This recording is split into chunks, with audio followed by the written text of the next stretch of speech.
Welcome to your spiritual checkup. The first thing we'll get started with is your eye exam. If you could read the letter on the first line. Okay, now the second line.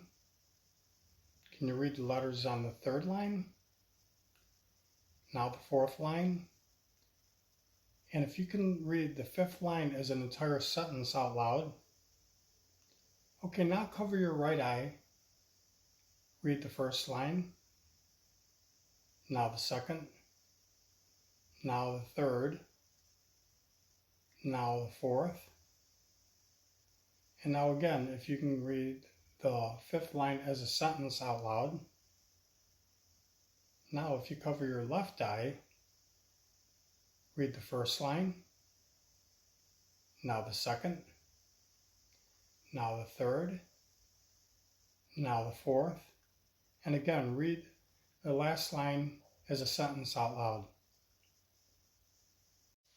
The one thing I can tell you about this eye test is that if you couldn't say the last line, Jesus is Lord, as a sentence out loud, then I would have to refer you to the great physician himself, Jesus, because in 1 Corinthians 12:3, it says that no one can say Jesus is Lord except by the Holy Spirit.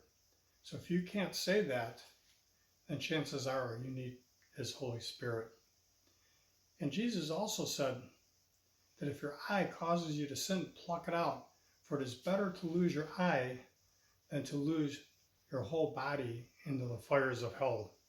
Jesus also said that if your hand causes you to sin, cut it off, for it is better to lose one part of your body than for your whole body to be thrown into the eternal fires of hell.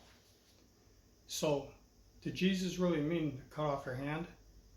Again, Jesus uses things physical to explain spiritual things. He is trying to demonstrate the seriousness of sin. If a person has gangrene in one of their limbs, it needs to be cut off quickly, because if that gangrene should spread into other parts of the body or into the blood, that person can die very quickly. So that's the same way sin is. If we're infected by sin and we don't cut it off, it will infect us and have deadly results. How many people would really cut off their own hand?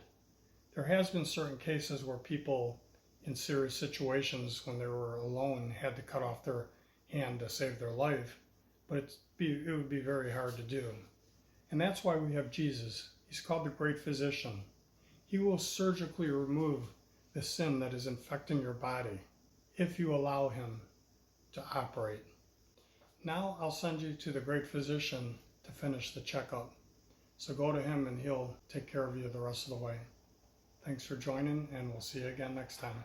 God bless you.